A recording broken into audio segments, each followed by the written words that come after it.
I'm Ray Andrewsen. I grew up in North Haven, Connecticut. It's my hometown. I'm actually back living in my hometown once again. And when you were a kid, what kind of road trips did you take? We took a lot. My father's a traveling salesman for many years in eastern Canada, northeastern part of the United States. So he loved to get behind a wheel and drive, as I do still. And we also had a station wagon, a wonderful old Ford Galaxy that schlepped us around. We also had a Buick Skylark wagon at one time. So it wasn't uncommon for us to go to Cape Cod, to Cooperstown, New York, to the Baseball Hall of Fame, to Lake George, to go up to Sandus Village in Vermont to see Old Man in the mountain in New Hampshire, go to York, Maine, and rent a cottage and get in that icy cold waters. So we traveled through much of the Northeast, and we like to take the blue highways, the back roads especially, not just the main interstates. We didn't have to get there on deadline. Nice. And then what kind of stops would you make? Were there places that you'd look for food or for amusements like miniature golf, or what kinds of stops would you make? Well, we're all adult golfers now, but when you're young, we love mini golf. Miniature golf was a passion of mine, and I grew up as a child in the 60s and 70s. So in that era, we did stop at miniature golf sites to recreate. We would always find a wigwam on Route 2A in Massachusetts near North Adams, and that whole trail, the Mohawk Trail as it's called on that road. So we would stop at the kitschy places, and we actually would try to dine at some of the chains. I loved Howard Johnson growing up, and I think it was the ice cream that really drew me in, but some of those other types of foods, beef stroganoff, I guess was called beef burgundy or whatever they had on the menu, or some type of fried fish sandwich would be a big deal, in the onion rings. Nothing that I think a self-respecting adult should probably eat these days, but it was fun back then when you could handle the calories. Also, I think we went to in New England to farm shops where we can to get an Abigail sandwich or farm shops to get a fish-a-majig or a big beef or a watermelon sherbet cooler. That was things that I could eat when I was maybe 10 years old, but not now that I'm north of 50. Right, exactly. And then now a lot of people had either special games they played in the car or traditions about who was going to sit where. Did you have any competition with brothers and sisters in the back of the station wagon? Thankfully not. I'm an only child, so I really just competed against myself, I think, and I did sit in the back seat. This is pre-seatbelt days, of course, so I would hop from one seat behind my dad, who was always driving, so I'd be behind my father, and then I'd hop to the center, hop to the right, depending upon what I wanted to see. I love, even to this day, which is probably not a great habit for somebody, I love looking at things when I'm driving. And as a child, I would always look out the window and look at the posters, and the billboards and all the signage and the houses and the buildings and the strip malls. Everything looked very interesting to me growing up. I think everybody who's gone south when we took a road trip in our Ford Galaxy station wagon to Florida saw those billboards for south of the border. And I just was so nonplussed and upset that in southern New Jersey, through Delaware, Maryland, Virginia, North Carolina, even into South Carolina, the south of the border always seemed to be just a few more miles away. And when we got there, it seemed big and huge to me as a child, but my parents and my aunt and my cousin who were traveling with us at the time weren't quite as excited as I was. Tell us a little bit about, you mentioned that one of your passions, even as a young adult, was the local radio stations. Yes. Well, I really didn't get tuned and plugged into that until the early 1970s, when I was a little bit older, before my dad had the controls of the dial, and usually it was beautiful music stations or all news stations that I'd be listening to. And then I think I tortured him with top 40 music later on. And we did exactly that. We went to New Brunswick, Canada. I remember getting to the radio that was right bedside and trying to listen to a local radio station. And, of course, they had rock music on. And I think my parents wanted peace and quiet on their vacation. They didn't quite get it for the first few minutes. I didn't think they really wished to hear the Rolling Stones or Temptations or anything else I was playing. But it was a passion, and it is still exciting to go into a new city, a new place, and discover those radio stations. And those radio stations had local flavor. If you were in Virginia, you'd heard a drawl. If you were in North Carolina, you heard a drawl. If you were traveling through parts of upstate New York, you heard the local voices, local restaurants were advertised, local pharmacies, and you really got a sense of the community.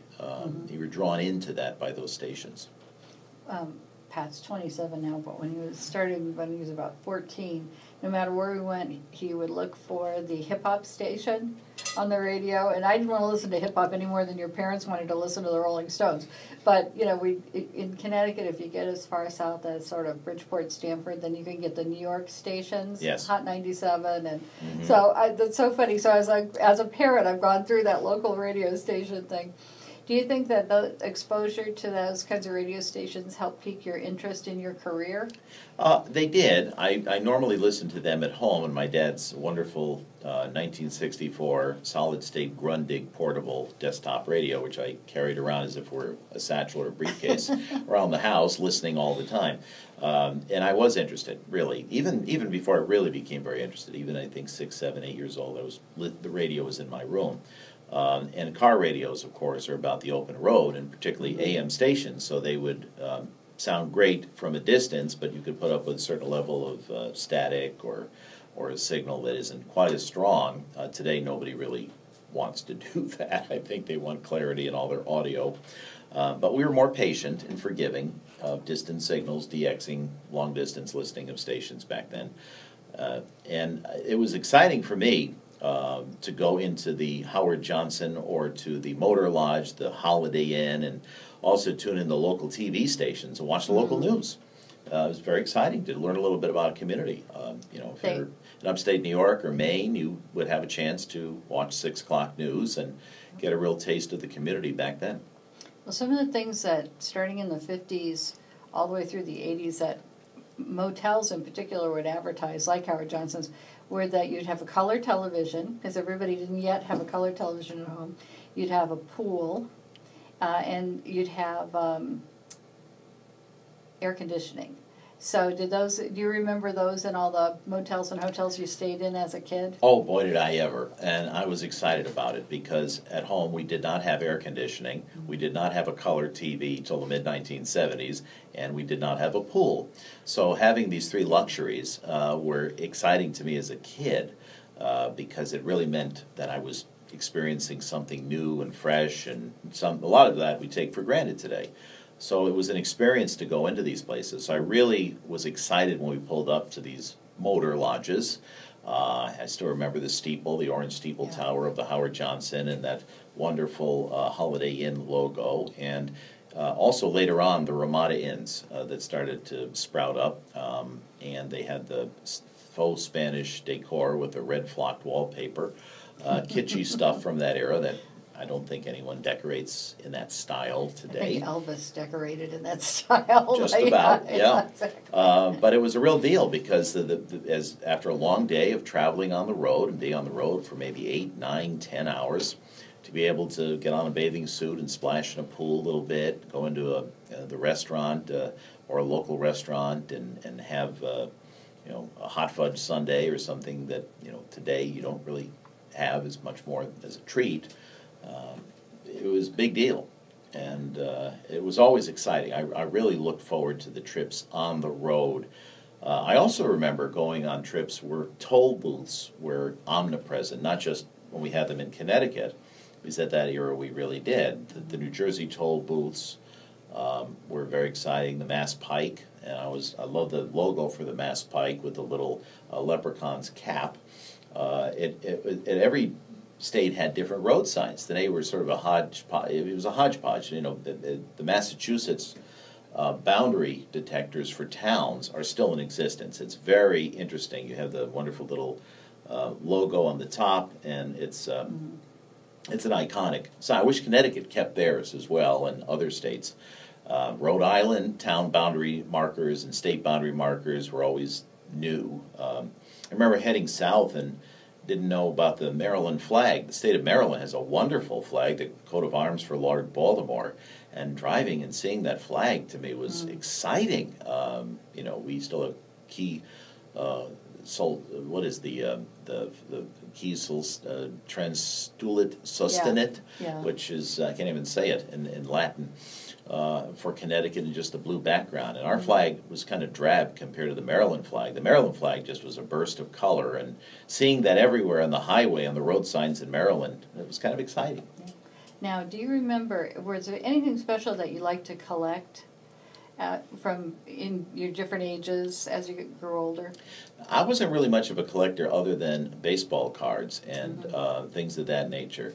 But it was, if you look back on that era, you know, we were all looking at cigarettes, and ashtrays were omnipresent. And my parents were smokers. My dad was an inveterate cigar smoker, and my mother smoked cigarettes. So because we were in the era where you could smoke everywhere, in the hotel rooms, in office buildings, in schools, in nurseries, I mean, just everywhere, and including restaurants, there was the omnipresent ashtray. So I think we had a few from Lake George. I do remember one from Lake George, one from York, Maine. They're gone. They're gone with the ages, like many things from that era, sadly, perhaps, unless you collect them.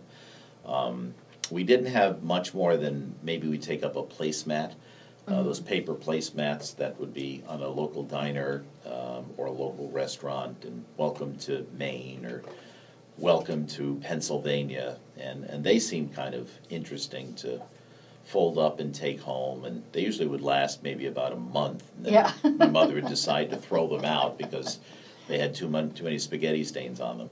But I didn't really collect much, but it was...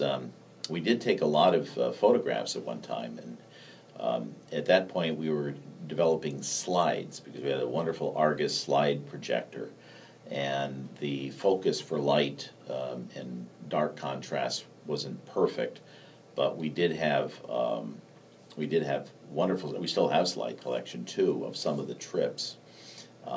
It seemed like we had global warming, though, in the 60s and 70s. My father couldn't focus the camera very well, so everything was overexposed, mostly overexposed. So it looked like we were getting invaded by Mars, and some bright lights were invading the globe at that point. So some of them are good pictures, some of them are not. You can get those digitized now. Yes. So it would be fun for you to probably sort out the really good ones and have them digitized. Well, when I get to retirement age, I figure I'll be able to look back and spend the time doing all these things and make it your perfect. Family went slides, not video, not camera. Camera came later. Camera was and the Instamatic cameras with the flash cubes that blinded everybody. Were what we used, I think, circa 1973 or 4. That came late into our lives. We had slides through the 70s, early 70s, and we still have them with a little Kodak imprint on the corner, Kodachrome. And they're, aside from the overexposure on many trips, they were largely of good quality. And we didn't take photographs in restaurants, and my father didn't really pay too much attention to taking photographs in iconic places other than museums, or maybe we went to, I recall, watching some local Floridians wrestle alligators, and there was some photograph of me with my Pittsburgh Pirates cap. I love Roberto Clemente, and a parrot on my shoulder. I mean, those type of shots. And I remember we took a great road trip to the Expo in Montreal, Expo 70, and that meant foreign travel. Oh boy, Canada is so unusual. And also a fond memory I have is we went to see a baseball game in Jarry Park in Montreal, where the Montreal Expos beat the San Diego Padres 4-2, and Le Grand Orange, the Big Orange, because he had red hair, Rusty Staub hit a 3-run homer to win for the Expos, and it was exciting because they announced everything in French. And it felt so exotic to be in this strange place watching a American game, baseball game, and the public address announcer announced everything in French. Now, you obviously had really wonderful memories of the road trips you took when you were young. What kind of road trips did you take with your children who are millennials? Well, a millennial road trip is different, I think. They weren't particularly interested in color TV, vibrating beds, where you put a quarter in the slot and vibrate for a massage. They weren't as interested in the pool was fun. I mean, I think they enjoyed that. Sadly, many pools now are indoors and they smell of chlorine. It's not quite as exciting as going outside.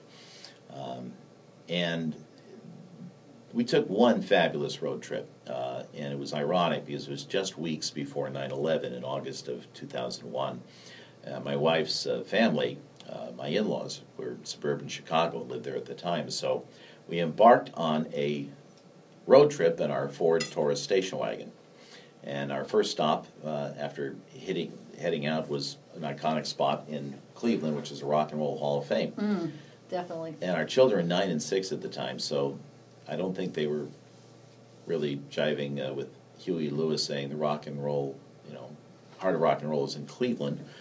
They just saw it as a kind of a big city with a big lake near it, and they weren't too interested in that. But we stopped there and we saw an iron ore hauler, very big iron ore hauler in there. And afterwards, we continued on our way through Toledo to see a family friend, and then off to Chicago. And then after visiting family in Chicago, we came back through Michigan.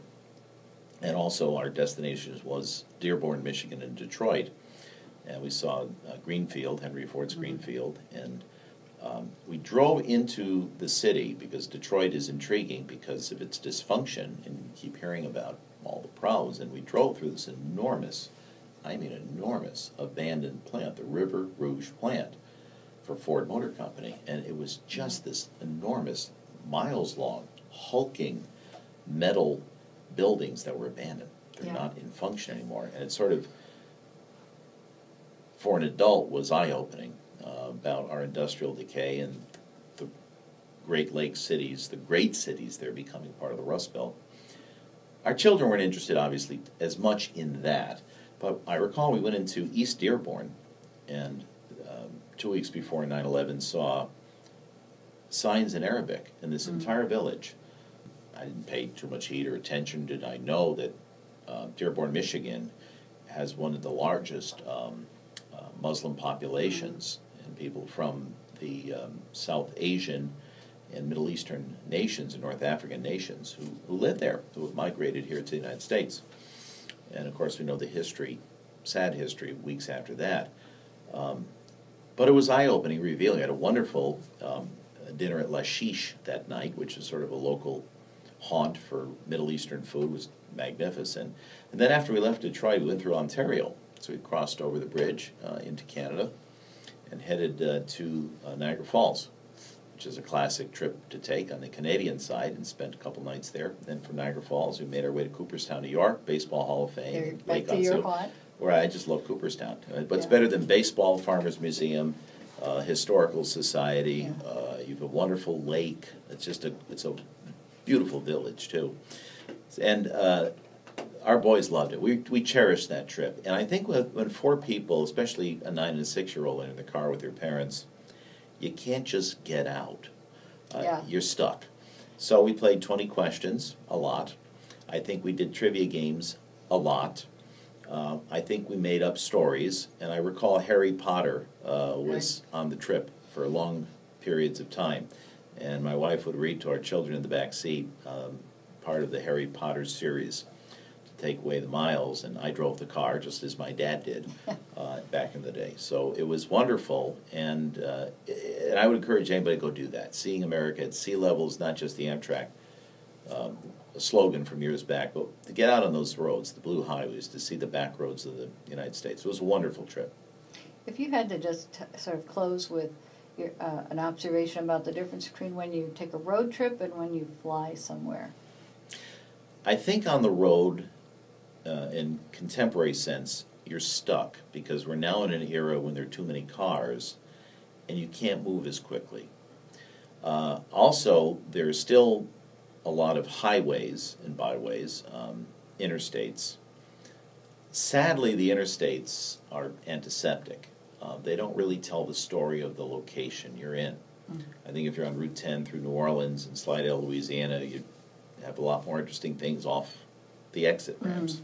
If you're on the two-lane highways or the local highways. Yeah, and so much of America has become fast food alley. It's become Walmarts. A lot of downtowns are struggling and suffering.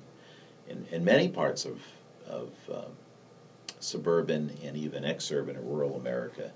But I think there's still something special about getting in a car, going on a two-lane road, going to a local diner or to a local iconic restaurant, tasting local food, going to a local history museum or a local historic site, and getting a sense of the culture of that area. And I think the problem is that naturally to drive 3,000 miles to San Francisco or to Washington State isn't very practical. You'd see some great stuff, though, on the way. It takes too long. And we have a problem today, I think, in our culture of destination-itis. And sometimes I think when we take these trips, some of the most enjoyable moments are in the unexpected, the things that you just sort of stumble upon that aren't planned. And it's hard. I've been in many airports, and I kind of know what they look like inside, but they all have the same theme. They all have the same Hudson News. They all have the same Froyo, the same McDonald's, and it's nowhere. But I love being on the road because at least you have the opportunity to divert yourself into a local, take in some local culture and local flavor. And that's the difference, I think, between flying and driving, is driving, when you have an opportunity, when you're unhurried, when you can take in the sights, really can be kind of edifying, kind of enjoyable. Mm-hmm.